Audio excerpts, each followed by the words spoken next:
বিসমিল্লাহির রহমানির রহিম। জাতীয় বিশ্ববিদ্যালয়ের অনলাইন ক্লাসে সবাইকে স্বাগতম।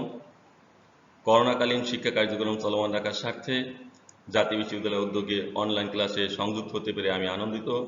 সবাইকে স্বাস্থ্যবিধি মেনে চলার আহ্বান জানাচ্ছি। আমি মোহাম্মদ শাহাদাত হোসেন, সহকারী অধ্যাপক অর্থনীতি, সরকারি বিএম কলেজ বরিশালের পক্ষ থেকে ছাত্রছাত্রীরা তোমাদের সবাইকে স্বাগত। আজকের বিষয় অর্থনীতি honours fourth year, course code 24/22-17, কোর্সের নাম economic system and development pattern, lecture number 5, লেকচারের শিরোনাম ক্যাপিটালিজম। ক্লাসের শুরুতেই আমি প্রথমে ধন্যবাদ জানাই জাতীয় বিশ্ববিদ্যালয়ের ভিসি মহোদয়কে, যার অক্লান্ত প্রচেষ্টা ও পরিশ্রম ফলে আজকে তোমাদের এই অনলাইন ক্লাস। আরও ধন্যবাদ জানাই অর্থনীতি বিভাগের শিক্ষক যারা আছেন এই অর্থনৈতিক ক্লাসের সাথে জড়িত সবাইকে।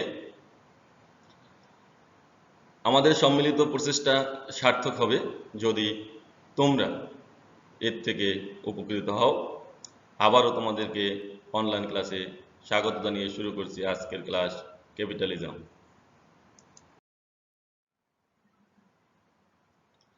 পুঁজিবাদ কি, এর বৈশিষ্ট্য, উদ্ভব, এর বিরোধের কারণসমূহ। Concept of capitalism, its features, emergence and causes of its basic contradiction. পুঁজিবাদী অর্থনীতি ব্যবস্থা আমরা জানি বর্তমান বিশ্বে পুঁজিবাদী অর্থনীতি ব্যবস্থা একেবারে গেড়ে বসেছে এবং এর থেকে উত্তরণের বিভিন্ন উপায় মানুষ খুঁজতেছে কিন্তু বের হতে পারছে না। আমরা আজকে আলোচনা করব সেই পুঁজিবাদী অর্থনীতি ব্যবস্থা।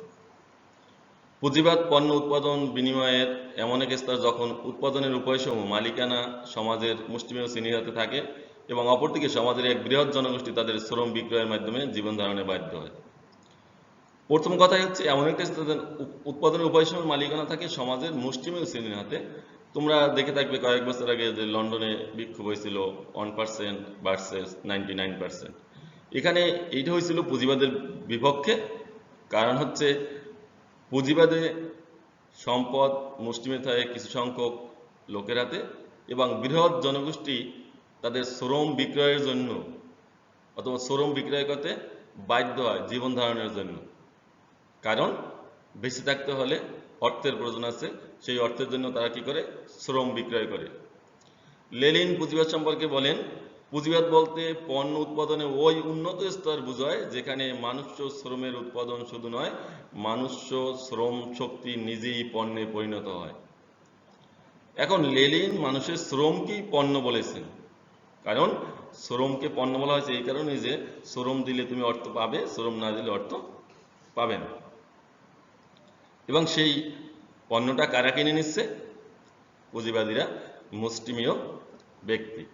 পুঁজিবাদী অর্থনীতি হলো এমন এক ব্যবস্থা যেখানে সরকারি হস্তক্ষেপ ছাড়া পণ্য উপকরণের চাহিদা ও যোগান দ্বারা এদের দাম নির্ধারিত হয় এবং তার ভিত্তিতে পণ্য উপকরণ ক্রয় বিক্রয় হয়। আসলে বেসিক কনসেপ্ট হচ্ছে যে চাহিদা এবং যোগান দ্বারা পণ্যের দাম নির্ধারণ হবে, তার ভিত্তিতেই পণ্য উৎপাদন হবে, ক্রয় বিক্রয় হবে। এক্ষেত্রে সরকারি হস্তক্ষেপ থাকলেও ন্যূনতম এবং পরোক্ষ ধরনের হয়। এই জন্য পুঁজিবাদী অর্থনীতির ধারণা আপেক্ষিক অর্থেই ব্যবহৃত হয়। এই অর্থে কোনো দেশের বেশিরভাগ অর্থনৈতিক কার্যক্রমে সম্পদ বন্টন, উৎপাদন এবং ভোগের ক্ষেত্রে সরকার হস্তক্ষেপ না থাকলে সে দেশে পুঁজিবাদী অর্থনীতি বিরাজমান আছে বলে ধরে নেওয়া হয়। আসলে পুঁজিবাদী অর্থনীতির বেসিক কনসেপ্ট আমরা জানলাম যে ডিমান্ড সাপ্লাই দ্বারা এর দাম নির্ধারিত হবে, এর ভিত্তিতে ক্রয় বিক্রয় হবে। তারপরেও কিছু কিছু ক্ষেত্রে সরকারের ন্যূনতম ইন্টারভেনশন আছে, কারণ অনেক সময় দেখা যায় এমন পরিস্থিতি হয় যে সরকার হস্তক্ষেপ না করে পারে না, যেহেতু এখন সব দেশেই জনকল্যাণমূলক সরকার। সুতরাং তাদের উদ্দেশ্য থাকে জনগণের কল্যাণ। এবং বেশিরভাগ দেশেই যদি এরকম থাকে যে সম্পদ বন্টন, উৎপাদন, ভোগ সরকার যদি হস্তক্ষেপ না করে, সে দেশেই পুঁজিবাদ বিরাজমান আছে বলে ধরে নেওয়া হয়।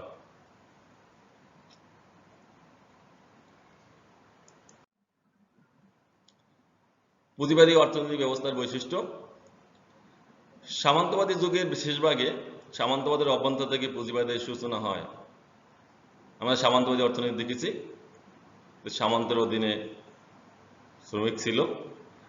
শেষ ভাগে সামন্তভাগের ভেতর থেকেই পুঁজিবাদের সূচনা হয়। পুঁজিবাদী উৎপাদন ব্যবস্থার প্রথম আবির্ভাব ঘটে ইউরোপে। 1789 সালে ফরাসি বিপ্লবের মধ্য দিয়ে সমগ্র ইউরোপব্যাপী পুঁজিবাদী বিপ্লব শুরু হয়। তোমরা অনেকেই ফরাসি বিপ্লবের কথা জানো। সেখানে রাজতন্ত্র ঘটিয়ে বিভিন্ন শ্রেণীর পেশার মানুষ ক্ষমতা দখল করেছিল। সেখান থেকে আসলে জমিদার শ্রেণীর মূল কারিগর ছিল জমিদার শ্রেণী রাজতন্ত্রকে হটানোর। সেখান থেকে আসলে পুঁজিবাদী শ্রেণীর বিপ্লব শুরু হয়। সামন্তবাদের অবসান ও তার স্থলে পুঁজিবাদের উন্মেষ হলেও শ্রেণী শোষণের অবসান ঘটে নাই। সামন্তবাদের যেমন বিভিন্ন শ্রেণী ছিল, কিন্তু পুঁজিবাদের উন্মেষ হলেও, পুঁজিবাদ আবির্ভাব ঘটলেও সেই শ্রেণী শোষণের কোনো অবসান ঘটে নাই। পুঁজিবাদের শোষণের রূপ বদলায় মাত্র। সামন্তবাদী শাসন থেকে পুঁজিবাদটা শুধু রূপটা বদলাইছে। সামন্তবাদ পুঁজিবাদী সমাজের উত্তরণের মাধ্যমে সামন্ত পূর্বদের স্থলে শোষক হিসেবে পুঁজিবাদীর আবির্ভাব ঘটে মাত্র। আগে শাসন করত সামন্ত পূর্বরা, তাদের অধীনেই বিভিন্ন শ্রমিক শ্রেণীর কাজ করতে হতো, বিভিন্ন ভূমিদাস ছিল। এই সামন্তবাদ শেষ হয়ে পুঁজিবাদের আবির্ভাব ঘটছে ঠিকই, কিন্তু সামন্ত পূর্বদের স্থলে নতুন এসেছে কারা? পুঁজিপতিরা। অর্থাৎ সামন্তবাদ পুঁজিবাদের উত্তরণের ফলে শোষক বদলায়, শোষণের রূপ পরিবর্তন হয়, কিন্তু শোষণের পরিসমাপ্তি ঘটে না। একটা সিস্টেম পরিবর্তন হয়ে অন্য সিস্টেম আসার পরে কি হয়েছে? চেহারাটা পরিবর্তন হয়েছে, রূপ পরিবর্তন হয়েছে, কিন্তু শোষক পরিবর্তন হয়েছে, কিন্তু তাদের কাজকর্মের কোনো পরিবর্তন হয় নাই, কিন্তু শোষণের পরিসমাপ্তি ঘটে নাই। নিম্নে পুঁজিবাদী অর্থনৈতিক ব্যবস্থার বৈশিষ্ট্য আলোচনা করা হলো। পুঁজিবাদী ও শ্রমিক শ্রেণীর অস্তিত্ব। আমরা জানি পুঁজিবাদ যেহেতু আছে, এখানে দুই ধরনের সংজ্ঞার মধ্যেই পড়েছি। দুই ধরনের লোক থাকবে, এক ধরনের লোক থাকবে পুঁজিপতি, আর একজন থাকবে শ্রমিক। পুঁজিপতির সংখ্যা খুবই কম, তাদের সাথে থাকবে সম্পদ এবং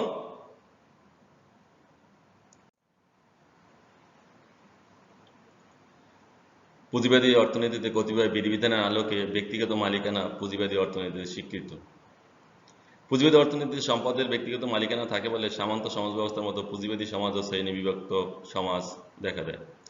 আমরা আগেই জেনেছি সামন্তবাদ কি। সামন্ত পূর্ব অধীনে কিছু ভূমিদাস ছিল, শ্রমিক ছিল, এবং পুঁজিবাদী অর্থনীতিও আসলে সামন্ত ব্যবস্থার মতোই। কিন্তু এখানে পুঁজিবাদী সামন্তবাদী অর্থনৈতিক ব্যবস্থায় যেমন শ্রেণী বিভাগ ছিল, পুঁজিবাদী অর্থনীতি তেমনি শ্রেণী বিভাগ দেখা যায়। এক শ্রেণী হচ্ছে পুঁজিপতি, আর এক শ্রেণী হচ্ছে শ্রমিক।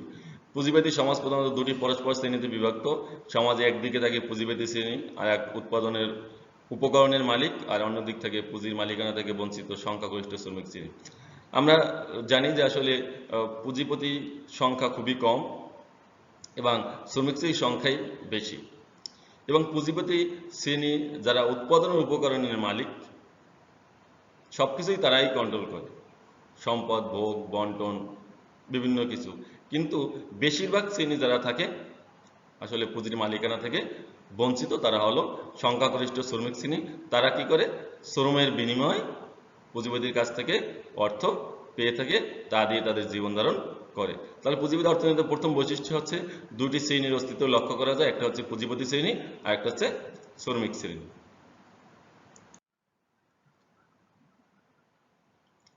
বৃহদায়তন উৎপাদন ব্যবস্থা। পুঁজিবাদী উৎপাদন ব্যবস্থা সামন্তবাদী উৎপাদন ব্যবস্থার তুলনায় উন্নত। সামন্তবাদী দেখেছে সে ভূমিদাস সামন্তের অধীনে, কিন্তু পুঁজিবাদী অর্থনীতি ব্যবস্থা তার তুলনায় অধিক উন্নত। গণতান্ত্রিক উৎপাদন ব্যবস্থায় বৃহদাকার যন্ত্রচালিত শিল্প কারখানার বিকাশ ঘটে। আমরা জানি শিল্প বিপ্লব অষ্টাদশ শতাব্দীতে ইংল্যান্ডের শিল্প বিপ্লবের পর থেকেই আসলে পুঁজিবাদী সমাজ ব্যবস্থার উদ্ভব ঘটা শুরু করে। এই যুগের প্রথম থেকে উৎপাদন দ্রুত গতিতে বৃদ্ধি পায়। যেহেতু যন্ত্রপাতি সব ছিল নতুন, সুতরাং উৎপাদনও দ্রুত গতিতে বৃদ্ধি পায়। 1750 সাল থেকে 1930 সালের পরবর্তী সময় ইংল্যান্ডের শিল্প বিপ্লবের ধনতন্ত্রের অবদান 1750 সাল থেকে আসলে ধীরে ধীরে হওয়া শুরু করে, এবং 30 সালের পরবর্তী সময়ও, যেহেতু 29-30 সালে গ্রেট ডিপ্রেশন গেছে, তারপরে আবার ইংল্যান্ডের শিল্প বিপ্লবে, আসলে ইংল্যান্ডের শিল্প বিপ্লবটা হচ্ছে ধনতন্ত্রের সুযোগ সৃষ্টি করে দেওয়া হচ্ছে, পুঁজিবাদীর সুযোগ সৃষ্টি করে দিয়েছে। গণতান্ত্রিক উৎপাদন ব্যবস্থার ফলে 19 শতাব্দীর প্রথম দিকে ইউরোপ অন্যান্য মহাদেশে বৈজ্ঞানিক, কারিগরি, চিকিৎসা ইত্যাদি বিভিন্ন ক্ষেত্রে মানব জাতিকে অনেক অগ্রগতি সাধিত হয়। এখন আমরা যদি চিন্তা করি 19 শতাব্দীর প্রথম দিক থেকে 1800 সালের শুরুর দিকে থেকেই ইউরোপ এবং অন্যান্য মহাদেশে বৈজ্ঞানিক, কারিগরি, চিকিৎসা ইত্যাদি ক্ষেত্রে যেহেতু মানবজাতির অনেক অগ্রগতি সাধিত হয়, সেই সাথে পুঁজিপতিরও পুঁজির বিকাশ ঘটে। যেহেতু যন্ত্রচালিত শিল্প কারখানার বিকাশ ঘটে, বিভিন্ন কারিগরি বৈজ্ঞানিক যন্ত্রপাতি আবিষ্কৃত হয়, চিকিৎসা শাস্ত্রের উদ্ভব হয়, তার ফলে কি পুঁজিপতির বিকাশ দ্রুত বৃদ্ধি পায়। উৎপাদন বৃদ্ধির সাথে সাথে পুঁজিপতির উৎপাদন দ্রুত বৃদ্ধি পায় এবং এই বৃহদায়তন অবস্থায় বিশাল বিশাল ইন্ডাস্ট্রি এবং শিল্প কারখানা প্রতিষ্ঠার ফলে তাদের মুনাফা বৃদ্ধি পায়। মুনাফা বৃদ্ধির সাথে আবার নতুন করে শিল্প প্রতিষ্ঠান বৃদ্ধি পায়। এর ফলে কি হয়, উৎপাদন ব্যবস্থা দ্রুত বৃদ্ধি পাওয়ার সাথে সাথে পুঁজিতন্ত্রের বিকাশটা ঘটে। সামাজিক শ্রম বিভাগের সর্বোচ্চকরণ। পুঁজিবাদী অর্থনীতিতে সামাজিক শ্রম বিভাগ সর্বোচ্চ স্তরে পৌঁছে সম্প্রসারণ, পুঁজিবাদীদের মধ্যে প্রতিযোগিতা, উৎপাদন কৌশলের উন্নয়ন ইত্যাদির উৎপাদন প্রণালীতে উপযুক্ত অবস্থার সৃষ্টি হয়। পুঁজিপতিদের মধ্যে প্রতিযোগিতা এবং শিল্পের সম্প্রসারণ, উৎপাদন কৌশলের উন্নয়ন ইত্যাদির কারণে দেখা যায় কি পুঁজিপতিদের মধ্যে শ্রম বিভাগ, যাতে শ্রমিক অথবা শ্রমকে সর্বোচ্চ পর্যায়ে ব্যবহার করার জন্যই পুঁজিপতিরা বিভিন্ন উন্নয়ন কৌশল নেয়। এই উৎপাদন সামাজিকৃত উৎপাদন হিসাবে পরিচিত, কিন্তু এর সাথে সামাজিক মালিকানার পরিবর্তে ব্যক্তিগত মালিকানাও থাকে। সবাই আসলে প্রথম উদ্দেশ্য থাকে সামাজিক কল্যাণ, সমাজের জন্য উৎপাদন, কিন্তু সমাজের জন্য উৎপাদনের মধ্যে পুঁজিপতির একটি লক্ষ্য থাকে মুনাফা সর্বোচ্চকরণ। এবং পুঁজিবাদী সমাজে এই ব্যবস্থা অন্তর্নিহিত দ্বন্দ্ব নির্দেশ করে, যেহেতু তারা এক সমাজের কল্যাণের কথা বলে, আবার তার মধ্যে কি করবে, মুনাফা সর্বোচ্চের কথা চিন্তা করে, সুতরাং এর মধ্যে একটা দ্বন্দ্ব বিরাজ করে।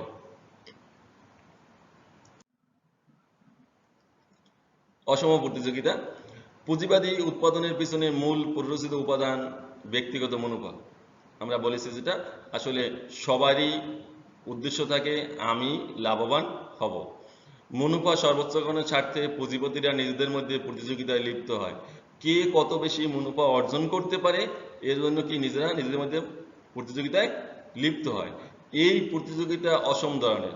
অসম কি, একদল ছোট পুঁজিপতি থাকতে পারে, বিরাট আকারে পুঁজিপতি থাকতে পারে, বড়ও থাকতে পারে, ছোটও থাকতে পারে। শিল্প কারখানা কারো অনেক বিশাল শিল্প কারখানা, আবার কারো ছোট শিল্প কারখানা। এক্ষেত্রে ক্ষুদ্র পুঁজিপতিরা বড় পুঁজিপতিদের সাথে টিকে উঠতে পারে না। যেটা বলছিলাম, ছোট ছোট পুঁজিপতি থাকে, তারা বড়দের সাথে টিকে উঠতে পারে না। ছোট ছোট শিল্প ভেঙে সৃষ্টি হয় বৃহৎ একচেটিয়া শিল্প। একচেটিয়াতে বোঝো যা সবকিছু নিয়ন্ত্রণ করবে একজন মাত্র ব্যক্তি। এখন ছোট ছোট শিল্প প্রতিষ্ঠান ভেঙে তারা সবাই মিলে একচেটিয়া একটা শিল্প প্রতিষ্ঠিত হয়। পরবর্তীকালে প্রতিযোগিতা বিভিন্ন দেশের পুঁজিপতির মধ্যে বাণিজ্যের ভিত্তিতে আরম্ভ হয়। যখন দেশের মধ্যে ক্ষুদ্র এবং বৃহৎদের কারণে ক্ষুদ্ররা ভেঙে বৃহতের সাথে মিলিত হইল, এরপর পুরো হয় কি এক দেশের সাথে অন্য দেশের আবার বিভিন্ন দেশের পুঁজিবাদী বাণিজ্যের ভিত্তিতে আরম্ভ হয়, যার দরুন পুঁজিবাদ সাম্রাজ্যবাদ স্তরে পৌঁছে। আমরা দেখেছি সাম্রাজ্যবাদ, উপনিবেশবাদ, একটি দেশ অন্য দেশকে দখল করে সে দেশের মানুষকে শ্রমিক হিসেবে খাটিয়ে অথবা সে দেশে ব্যবসা করে। এখন যদিও সেই দখলের সাম্রাজ্যবাদ নাই, কিন্তু ব্যবসার সাম্রাজ্যবাদ সারা বিশ্বব্যাপী আছে। তোমরা যদি চিন্তা করো, এখন চাইনিজ দ্রব্য সারা বিশ্বব্যাপী, এটাও কিন্তু এক প্রকারের সাম্রাজ্যবাদ। কারণ চাইনিজ পুঁজিপতিরা নিজেদের দেশের প্রতিযোগিতা করে, এখন সারা বিশ্বের সাথে প্রতিযোগিতা করছে। সুতরাং এই যে অসম প্রতিযোগিতা আসলে পুঁজিবাদে বিদ্যমান। একক উদ্যোগ। পুঁজিবাদী সমাজ ব্যবস্থায় পুঁজিবাদী সমস্ত কর্মকাণ্ডের কেন্দ্রবিন্দু, একমাত্র মূল কেন্দ্রবিন্দু হচ্ছে পুঁজিবাদী, কারণ সবকিছুর মূলই হচ্ছে মূলধন। এবং আমরা জানি যে উৎপাদন উপকরণ সবকিছুর মালিকই আসলে পুঁজিপতি। সে উৎপাদনের উদ্যোগ নেয়, কিন্তু উৎপাদন করে শ্রমিক শ্রেণী। সে উদ্যোগ নেবে, কারণ উৎপাদনের উপকরণ শ্রমিক বাদে সবই তার। সে উদ্যোগ নেয় আর শ্রমিক শ্রেণী উৎপাদন করে। তার ব্যক্তিগত উদ্যোগ এবং পরিকল্পনার উপর উৎপাদন এবং উৎপাদনের প্রকৃতি নির্ভর করে। সে কি কি উদ্যোগ নিল, সে কি পরিকল্পনা করলো, তার উপর উৎপাদন এবং উৎপাদনের প্রকৃতি। ব্যক্তি কল্যাণমুখী হয় পুঁজিপতি কখনো সামাজিক স্বার্থে উৎপাদন করে না। ব্যক্তি কল্যাণমুখী কারণ কি, সে চায় নিজের কল্যাণ। নিজের কল্যাণ চাওয়ার কারণে কিন্তু সমাজের কোনো কল্যাণ হয় না। সে উৎপাদন, তার মুনাফা সর্বোচ্চ করবে, তা সে উৎপাদন করবে। বলছে যে যা উৎপাদন করলে মুনাফা সর্বোচ্চ হবে সেটাই সে উৎপাদন করবে। আবার অনেক সময় মুনাফা মনোভাব হেতু সে ক্রমাগত উৎপাদন করে। যেহেতু মুনাফা বাড়তেছে, সেও ক্রমাগত উৎপাদন করেই যাচ্ছে। অর্থনীতিতে বিভিন্ন পুঁজিপতির পরিকল্পনার মধ্যে সঙ্গতি না থাকায় পুঁজিবাদে অতি উৎপাদন সংকট সৃষ্টি হতে বাধ্য। তুমি যদি বাংলাদেশের কথা চিন্তা করো, বিভিন্ন লোক, বিভিন্ন পুঁজিপতি আছে, তাদের মধ্যে কোনো পরিকল্পনার কোনো সঙ্গতি নেই। এই সঙ্গতি না হওয়ার কারণেই অতি উৎপাদন সংকট সৃষ্টি হয়। কেন সৃষ্টি হয়? কারণ একজনে যেটা উৎপাদন করলে অন্যের সাথে পরিকল্পনা না করে, অন্যজন যদি সেইটা উৎপাদন করে, তাহলে কি অতি উৎপাদন সংকট সৃষ্টি হবে। আমরা অনেক সময় দেখি বিভিন্ন দেশে এই অতি উৎপাদন সংকট দেখা দেয়। আবার এই পুঁজিপতি যেহেতু একক উদ্যোগেই সব নেয়, সে নিজের কল্যাণের জন্য চেষ্টা করে, সামাজিক কল্যাণ চেষ্টা করে না, নিজের কল্যাণ চেষ্টা করে, আবার মুনাফার চেষ্টা করে। এর ফলে কি হয়? আসলে সমাজের কোনো কল্যাণই হয় না, কল্যাণ হয় ব্যক্তির।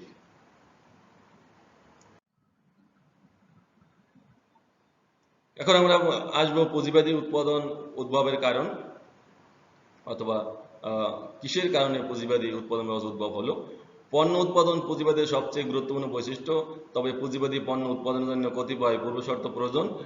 গুরুত্বপূর্ণ শর্তগুলো নিম্নে উল্লেখ করা হলো। আসলে পুঁজিবাদী উৎপাদন ব্যবস্থা উদ্ভবের পিছনে কারণ কি কি? যন্ত্রপাতির আবিষ্কার ও প্রয়োগ। পুঁজিবাদের পূর্বে সামন্তবাদী সমাজে উৎপাদন ছিল মূলত ভূমিকে কেন্দ্র করে। সে সময় উন্নত মানের যন্ত্রপাতি আবিষ্কার, তার প্রয়োগ উৎপাদন ক্ষেত্রে অত্যন্ত সীমিত ছিল, ফলে বৃহদায়তন ভিত্তিক উৎপাদন শেষ যুগে সম্ভব ছিল না। এখন সামন্তবাদী ব্যবস্থা ছিল একখণ্ড ভূমিকে কেন্দ্র করে। আমরা জেনেছি পূর্বের ক্লাসে, উন্নত যন্ত্রপাতির আবিষ্কার, তার প্রয়োগ খুবই কম হয়েছিল, ফলে সে যুগে বৃহদায়তন উৎপাদন করা সম্ভব ছিল না।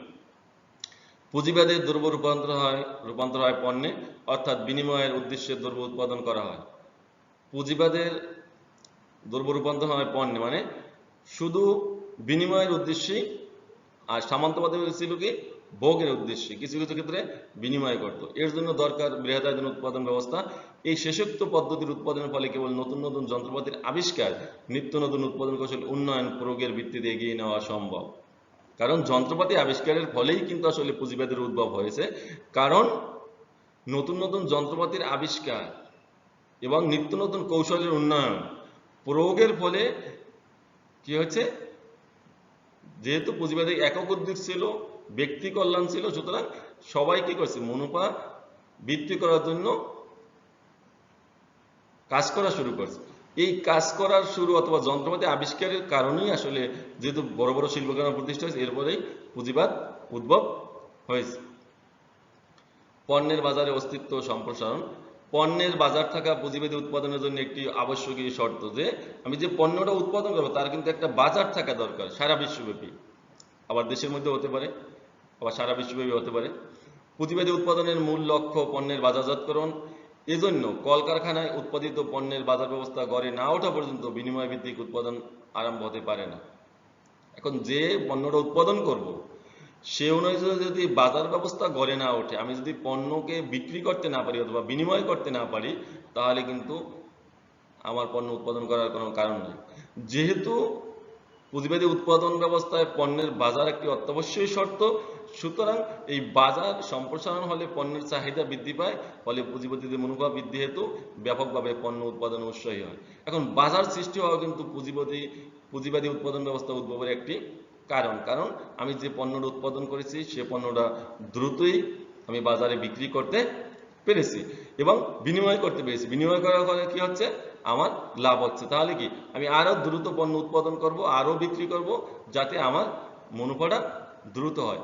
এই বাজার ব্যবস্থায় আসলে বিশ্বব্যাপী বাজার ব্যবস্থা, এই বাজার ব্যবস্থায় পুঁজিবাদী উৎপাদন ব্যবস্থা উদ্ভবের অন্যতম একটি কারণ। পুঁজির গঠন। পুঁজিবাদী উৎপাদনের জন্য নতুন যন্ত্রপাতির আবিষ্কার, কলা কৌশলের ব্যবহার এবং বাজার থাকলে চলে না। আমরা দেখলাম যে নতুন যন্ত্রপাতি আবিষ্কার, কলা কৌশল, বাজার। বৃহদায়তন আকারে পণ্য উৎপাদন করতে হলে এমন উদ্যোক্তার প্রয়োজন যার মূলধন আছে। মূল কথাই হচ্ছে কি? ক্যাপিটাল। যার ক্যাপিটাল আছে তার উদ্যোগ নিতে হবে কি করার জন্য? দ্রব্য উৎপাদনের জন্য। পুঁজিবাদী সমাজে এই উদ্যোগ পুঁজিপতি গ্রহণ করে। সুতরাং কে গ্রহণ করে? পুঁজিপতি। সে প্রচুর মূলধনের সাহায্যে কারখানা প্রতিষ্ঠা, শ্রমিক নিয়োগ, যন্ত্রপাতি ক্রয়, পণ্যের বাজারজাতকরণ ইত্যাদি কাজের দায়িত্ব নিতে পারে। ঐতিহাসিকভাবে দেখা যায় সামন্ত যুগের শেষ দিকে বণিক শ্রেণী এবং অপরাপর স্বাধীন ব্যবসায়ীরা মহাজনী কারবার শুরু করে। সবকিছু থাকলেই চলবে না, কিন্তু পুঁজিপতির যার মূলধন আছে তার একটা উদ্যোগ দরকার। এবং সে কি করবে? মূলধন সাহায্যে কারখানা প্রতিষ্ঠা করবে, শ্রমিক নিয়োগ করবে, যন্ত্রপাতি ক্রয় করবে এবং পণ্য বাজারজাতকরণের জন্য যেসব কাজ করা দরকার সেগুলো করবে। সামন্তবাদের শেষে যে কিছু বণিক শ্রেণী অথবা স্বাধীন ব্যবসায়ীরা মহাজনী ব্যবসা, আসলে মহাজনী ব্যবসা থেকেই ধীরে ধীরে কিন্তু পুঁজিবাদের উদ্ভবটা শুরু হয়েছে। কারণ মহাজনী ব্যবসায় কি হয়? ক্যাপিটাল ফর্মেশন হয়, ক্যাপিটাল গঠন হয়। যে আমি একজনের টাকা দিলাম সুদে, সেই টাকা দেওয়ার ফলে প্রতি মাসে মাসে সুদ আসতে থাকলো, সেই টাকাটা আমি অন্যজনকে দিলাম। এই যে মুনাফা অথবা লভ্যাংশ, সুদ যাই বলি না কেন, তখন থেকে মূলত পুঁজিবাদী উৎপাদনে প্রাথমিক পুঁজি সংগঠিত হতো। এই সুদ থেকে, মুনাফা থেকে, লভ্যাংশ থেকে আসলে পুঁজি সংগৃহীত হতো। ইউরোপীয় উৎপাদন ব্যবস্থায় প্রাথমিক মূলধন প্রধানত বিভিন্ন উপনিবেশের সাথে সংগঠিত হতো। পরবর্তী সময় পণ্য উৎপাদনের মাধ্যমে পুঁজির ক্রমাগত বৃদ্ধি হয় এবং একচেটিয়া পুঁজির আবির্ভাব ঘটে। যখন এই মহাজনী কারবারটা ধীরে ধীরে লাভবান হওয়া শুরু করলো, পুঁজি জমা হতে শুরু করলো, তখন কিন্তু আবার তারাই বিভিন্ন ব্যবসা বাণিজ্য শুরু করে দিল। সুতরাং দেখা যায় একচেটিয়া পুঁজির অস্তিত্ব পুঁজিবাদী ব্যাপক পণ্য উৎপাদনের জন্য একটি অন্যতম প্রয়োজনীয় শর্ত। এই যে পুঁজির গঠনটা কিভাবে? পুঁজির গঠন না হলে কিন্তু আসলে ব্যবসা বাণিজ্য করা যায় না। সুতরাং এই মহাজনী কারবার অথবা সুদের ব্যবসা বলো অথবা যাই বলো তোমরা, এর থেকেই কিন্তু ধীরে ধীরে পুঁজির গঠন শুরু হলো। তারাই কিন্তু পুঁজি ধীরে ধীরে বৃদ্ধি পাওয়ার ফলে পরবর্তীতে তারা আবার একচেটিয়া ব্যবসা শুরু করলো। এই একচেটিয়া ব্যবসার অস্তিত্বই কিন্তু আছে পুঁজিবাদী ব্যাপক পণ্য উৎপাদনের জন্য অন্যতম প্রয়োজনীয় শর্ত। যতই আমার ক্যাপিটাল ফর্মেশন হবে, ততই আমি উৎপাদন করব, লভ্যাংশ বাড়বে। এই বাড়ার ফলেই আমি বিভিন্ন উৎপাদন করার ফলে আমার পুঁজির গঠন আরো বেশি হবে।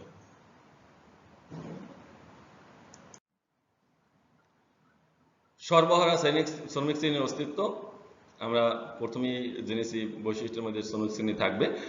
যন্ত্রপাতি পণ্যের বাজার পুঁজির অস্তিত্ব না থাকলে পুঁজিবাদী উৎপাদন করতে পারে না। এই উৎপাদন ব্যবস্থার একটি আবশ্যকীয় শর্ত সর্বহারা শ্রমিক শ্রেণীর অস্তিত্ব। এখানে আমরা কেন সর্বহারা বলি? কারণ শ্রমিক শ্রেণী এক সময় কিছু থাকে না। এক সময় ছিল একটা আয়রন ল অফ ওয়েজেস, যে শ্রমিকের যতটুকু পরিমাণ খাদ্যের প্রয়োজন হবে ততটুকু পরিমাণ বেতন দেওয়া হবে। এর ফলে কি হবে? শ্রমিক বেতন পেয়ে শুধু খাবারই কিনতে পারবে, সে আর অর্থ জমা করতে পারবে না। সুতরাং সে সবসময় কি থাকবে? সর্বহারা। এই জন্য বলা হচ্ছে এক জায়গায় থাকে পুঁজিপতি শ্রেণী আর একদিকে থাকে সর্বহারা শ্রমিক শ্রেণী। পুঁজিপতি নিজে দৈহিক শ্রম প্রদান করে না, তাই তার দরকার এমন শ্রমিক শ্রেণী যাদের দৈহিক শ্রম শক্তি ছাড়া আর সম্পদ নেই। যেটা বলছিলাম যে শ্রমিক শ্রেণী থাকবে, যেহেতু পুঁজিপতি কি করে? সে ক্যাপিটাল দিবে, ভূমি দিবে, যন্ত্রপাতি দিবে, সংগঠক সে, সুতরাং দৈহিক পরিশ্রম সে দেবে না। সুতরাং একদল শ্রমিক লোক দরকার তার, যারা শুধু দৈহিক শ্রম দিবে, আর কোনো সম্পদ নাই তাদের। জীবন ধারণের তাগিদে তাদের শ্রম শক্তি বিক্রয় করতে হয়। আমরা প্রথমে জেনেছি আসলে তারা কি করে? শ্রম বিক্রি করে। সস্তায় প্রাপ্য এই শ্রম শক্তি যন্ত্রপাতির মাধ্যমে পুঁজিবাদী উৎপাদন চালিয়ে যেতে পারে। শ্রমিক যত সস্তা হবে, পুঁজিপতির মুনাফা তত বেশি হবে। উৎপাদনের ক্রম বিকাশের জন্য এই সর্বহারা শ্রমিক শ্রেণী অপরিহার্য। যতই উৎপাদন বাড়াতে চাও, সেক্ষেত্রে এই শ্রমিক শ্রেণীর যতই বিকাশ ঘটবে, ততই পুঁজিবাদী লাভবান হবে। এই শ্রম শক্তিকে দেশের অভ্যন্তর বা উপনিবেশ বা অন্য তৃতীয় দেশেতে সংগ্রহ করার উপরও উৎপাদনের ব্যাপকতা নির্ভর করে। এক সময় ছিল যেমন শ্রমিক নিজের দেশে পাওয়া যেত, যখন নিজের দেশে শ্রমিক পাওয়া অসম্ভব হয়ে গেছে, এখন আমরা যে বিভিন্ন সময় দেখি যে বিভিন্ন দেশে বাংলাদেশ থেকে শ্রমিক যাচ্ছে, বিভিন্ন লোকজন যাচ্ছে, কারণ ওই দেশে এখন আর তাদের শ্রমিক শ্রেণী নেই। সুতরাং অন্য দেশ থেকে, একসময় উপনিবেশ ছিল, এখন যেহেতু উপনিবেশ নাই, এখন বিভিন্ন দেশ থেকে, এই যে আমরা কয়েকদিন যাবতীয় দেখছি সৌদি যাওয়ার জন্য অনেক লোক জড়ো হয়েছে। কারণ তারা কিছু জন্য যাচ্ছে ওই দেশে শ্রম দেওয়ার জন্য, এবং সে দেশে শ্রম দিয়ে কি করবে? পুঁজিপতির লভ্যাংশ আরো বাড়িয়ে তুলবে।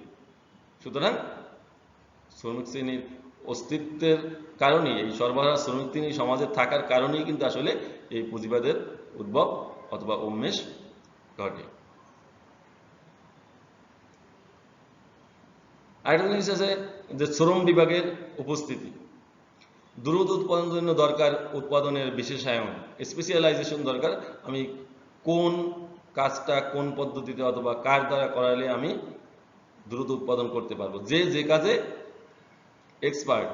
বিশেষায়ন তখন সম্ভব যখন উৎপাদন ব্যবস্থায় শ্রম বিভাগের উৎপত্তি ও সম্প্রসারণ হয়। শ্রম বিভাগের কেন শ্রমিকের বিভাগ দরকার? কেউ ইঞ্জিনিয়ারিং কাজ ভালো পারে, কেউ দৈহিক শ্রম ভালো পারে, অথবা কেউ অন্য অন্য কোনো কাজ বলে। এই শ্রম বিভাগ ব্যাপক উৎপাদনের স্বার্থে জটিল হয়। অন্য কথা বলা যায়, পুঁজিবাদী উৎপাদন ব্যবস্থা চালু এর উন্নতির জন্য দরকার সামাজিক শ্রম বিভাগের, অর্থাৎ শ্রম বিভাগের সার্বজনীন রূপ। সুতরাং শ্রম বিভাগ যে করা দরকার, শ্রম বিভাগ যত করবে উৎপাদন তত বৃদ্ধি পাবে। কারণ শ্রম বিভাগ বৃদ্ধি পেলে উৎপাদন যেহেতু বৃদ্ধি পাবে, তাহলে পুঁজিবাদের আরো লাভ হবে অথবা পুঁজিপতির লাভ হবে। এই শ্রম বিভাগের কারণেই কিন্তু পুঁজিবাদ উদ্ভব ঘটে। কারণ যে যে কাজে এক্সপার্ট তাকে সেই সেই সেক্টরে কাজ করতে দেওয়া হবে, তার ফলে কি উৎপাদন দ্রুত বৃদ্ধি পাবে।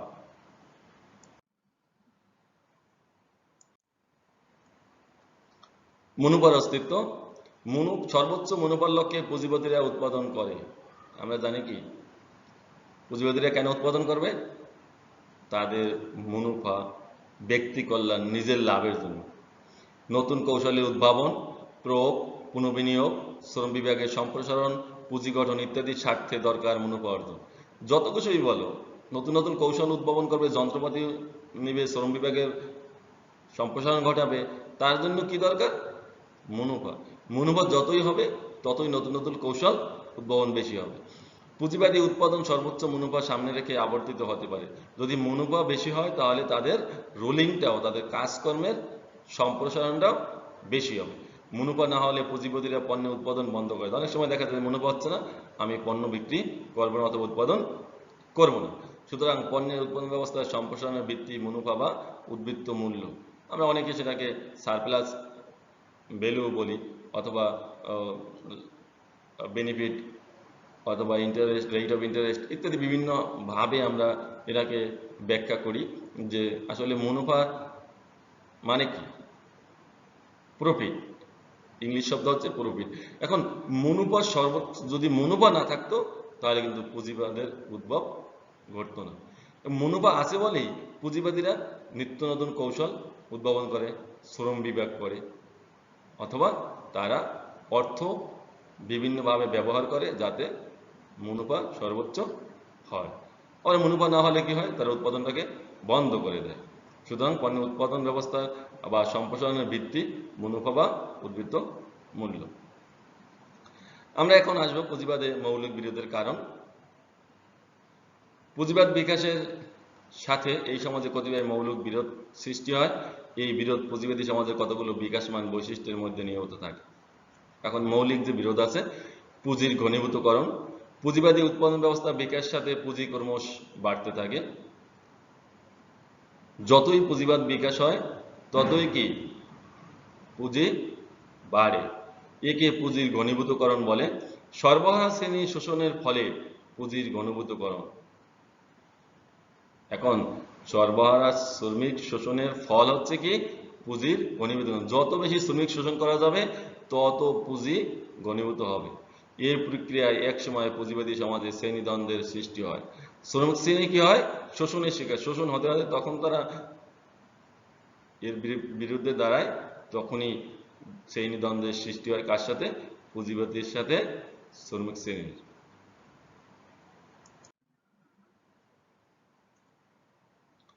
পুঁজির কেন্দ্রীভূতকরণ। পুঁজিবাদী উৎপাদন ব্যবস্থায় অবাধ প্রতিযোগিতার ফলে ক্ষুদ্র পুঁজিবাদীরা বৃহৎ পুঁজিবাদের নিকট মার খায়। আমরা সেটা দেখেছি পুঁজিবাদের কারণের মধ্যে। ফলে সম্পদ মুষ্টিমেয় পুঁজিপতিদের পকেটস্থ হয়। পুঁজির এই কেন্দ্রীকরণ ফলে সামাজিক বিরোধের জন্ম লাভ করে। এখন তুমি যদি বাংলাদেশের কথা দেখে দেশে তাকাও অথবা বিশ্বের বিভিন্ন দেশের দিকে তাকাও, তোমরা দেখতে পাবে যে বড় বড় পুঁজিবাদীরা ছোট ছোট পুঁজিপতিদেরকে নিঃশেষ করে দিয়েছে। যেহেতু ফ্রি মার্কেট, অথবা perfect competitive market all over the world. সুতরাং ছোট ছোট পুঁজিপতিরা তাদের সাথে প্রতিযোগিতায় টিকতে পারে না, কারণ কি তাদের যন্ত্রপাতি উন্নত, তাদের ডিভিশন অফ লেবার আছে, তারা বিভিন্ন কলা কৌশল জানে। সুতরাং ছোট ছোট পুঁজিপতি তাদের নিকট মার খায়। তাহলে কি হবে? মার খাওয়ার কারণে সম্পদটা কেন্দ্রীভূত হবে কার কাছে? বৃহৎ পুঁজিপতিদের কাছে। এই যে বৃহৎ পুঁজিপতির কাছে সম্পদ যখন কেন্দ্রীভূত হয়, তখন কিন্তু এর ফলে এক বিরোধের জন্ম নেয়। কিসের বিরোধ? ছোট পুঁজিপতি আর বড় পুঁজিপতি। এই বিরোধ একসময় সামাজিক বিরোধের জন্ম দেয়। সমাজে কিন্তু উৎপাদন অথচ ব্যক্তি মালিকানা, পুঁজির ঘনীভূতকরণ, পুঁজির কেন্দ্রীভূতকরণ, পুঁজিবাদী উৎপাদন সমাজে উৎপাদন ব্যবস্থার বিকাশ ঘটায়। দেখা যায় বৃহদাকার উৎপাদন ব্যবস্থা, উৎপাদন হয় সমাজীকৃত, কিন্তু পাশাপাশি সম্পদ মুষ্টিমেয় পুঁজিবাদীর হাতে কেন্দ্রীভূত হয়। অপরদিকে সংখ্যাগরিষ্ঠ জনগণ পরিণত হয় সরবরাহ শ্রেণীতে। তাই একদিকে সমাজীকৃত উৎপাদন এবং অপরদিকে সম্পদের ব্যক্তিগত মালিকানা পুঁজিবাদীদের মৌলিক বিরোধ নির্দেশ করে। পুঁজির ঘনীভূতকরণ, পুঁজির কেন্দ্রীভূতকরণ এই মৌলিক বিরোধ তীব্র করে তোলে। এই মৌলিক বিরোধ হতে জন্ম নেয় শ্রমিক পুঁজিপতিদের মধ্যে দ্বন্দ্ব, উৎপাদন ও ভোগের অসামঞ্জস্য ইত্যাদি। পুঁজির ঘনীভূতকরণ ও কেন্দ্রীভূতকরণের উৎপাদন ঠিকই সমাজে উৎপাদন ব্যবস্থার বিকাশ ঘটে, কিন্তু এই যে বিকাশ ঘটার সাথে আমরা আরো জেনেছি যে আসলে পুঁজি অথবা সম্পদ কেন্দ্রীভূত থাকে মুষ্টিমেয় শ্রেণীর হাতে, আর আরেকদিকে থাকে বিশাল সর্বহারা শ্রমিক শ্রেণী।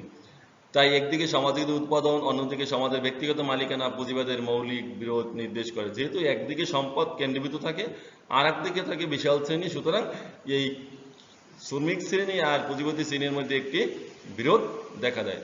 পুঁজির ঘনীভূতকরণ এবং কেন্দ্রীভূতকরণ এই মৌলিক বিরোধ তীব্র করে তোলে। এই মৌলিক বিরোধের জন্ম নেয় শ্রমিক পুঁজিপতির মধ্যে দ্বন্দ্ব, উৎপাদন ও ভোগের অসামঞ্জস্য ইত্যাদি। শ্রমিক শ্রেণীর শোষণ, পুঁজিপতিরা সংকটে পড়লে তা থেকে উত্তরণের জন্য শ্রমিক শ্রেণীকে শোষণ করে। অবাধ প্রতিযোগিতা, বিশৃঙ্খল উৎপাদন ইত্যাদির জন্য মুনাফার হার এক সময় হ্রাস পায়। তা বাড়ানোর স্বার্থে পুঁজিপতিরা শ্রমিক শোষণের মাত্রা বাড়ায়, ফলে সৃষ্টি হয় পুঁজিপতি শ্রমিক শ্রেণীর মধ্যে মৌলিক বিরোধ, জন্ম নেয় শ্রেণী দ্বন্দ্বের। স্টালিন বলেন, গণতন্ত্রের উৎপাদন ব্যবস্থার পারস্পরিক সম্পর্ক সমাজের উৎপাদকিয় শক্তির সামঞ্জস্য রক্ষা করতে পারে না, তা অসঙ্গতি সৃষ্টি করে। আর এই অসঙ্গতি পুঁজিবাদী সমাজ ব্যবস্থায় পুঁজিপতি সরবরাহ শ্রেণীর মধ্যে মৌলিক বিরোধ সৃষ্টি করে। এই যে শ্রমিক শ্রেণী সংকট, যে সময় শ্রমিক সংকট দেখা দেয় অথবা শ্রমিক শ্রেণী সংকটে পড়লে উত্তরণের জন্য শ্রমিক শ্রেণীকে পুঁজিপতিরা আসলে বেশি বেশি পরিমাণ শোষণ করে যদি পুঁজিপতিরা সংকটে পড়ে। এবং অবাধ প্রতিযোগিতা, বিশৃঙ্খল উৎপাদন, বিভিন্ন ক্ষেত্রে যে উৎপাদন যে বিশৃঙ্খলা, এগুলো এক সময় কি হয়? উৎপাদন হ্রাস পায়, এবং তা বাড়ানোর স্বার্থে পুঁজিপতিরা তাদের শোষণের মাত্রা আরো বাড়ায়, ফলে সৃষ্টি হয় পুঁজিপতি শ্রমিক শ্রেণীর মধ্যে মৌলিক বিরোধ, জন্ম নেয় শ্রেণী দ্বন্দ্বের। এক শ্রেণী অর্থবিত্তশালী, আর এক শ্রেণী শ্রম বিক্রয়কারী। স্টালিন তাই বলেছেন, উৎপাদন ব্যবস্থার পারস্পরিক সম্পর্ক সমাজের উৎপাদিকা শক্তির মধ্যে সামঞ্জস্য রক্ষা করতে পারে না। একজনের সাথে একজনের যে সামঞ্জস্য সেটা রক্ষা করতে পারে না, তাই অসঙ্গতি সৃষ্টি হয়। এই অসঙ্গতি সৃষ্টির ফলেই পুঁজিবাদী সমাজ ব্যবস্থায় পুঁজিবাদী সরবরাহ শ্রেণীর মধ্যে মৌলিক বিরোধ সৃষ্টি হয়। অতি উৎপাদন খরচ অথচ নিম্ন ক্রয় শক্তি, পুঁজিবাদী উৎপাদন ব্যবস্থায় পুঁজিপতিরা অতি মুনাফার আশায় উৎপাদন শক্তির বিকাশ ঘটায়, কিন্তু এক সময় মুনাফা হ্রাসের ফলে ওই শক্তির বিকাশ সাধন করে না। অন্যদিকে সমাজ বিকাশের সাথে সাথে সংখ্যাগরিষ্ঠ মানুষ শ্রমিক শ্রেণীতে পরিণত হয়, আর শ্রমিককে যত বেশি শোষণ করা যায় পুঁজি তত বৃদ্ধি ঘটে। ফলে দেখা যায় পুঁজি বৃদ্ধির সাথে সাথে উৎপাদন বৃদ্ধি ঘটে। যখন শ্রমিক শ্রেণীর ক্রয় ক্ষমতা হ্রাস পায়, এতে দেখা যায় পুঁজিপতি ও সরবরাহ শ্রেণীর মধ্যে শ্রেণী স্বার্থের দ্বন্দ্ব বা পুঁজিবাদের মৌলিক বিরোধ প্রকাশ করে। প্রিয় শিক্ষার্থীবৃন্দ, তোমাদের সবাইকে ধন্যবাদ অনেকক্ষণ ধৈর্য ধরে ক্লাসটি করার জন্য।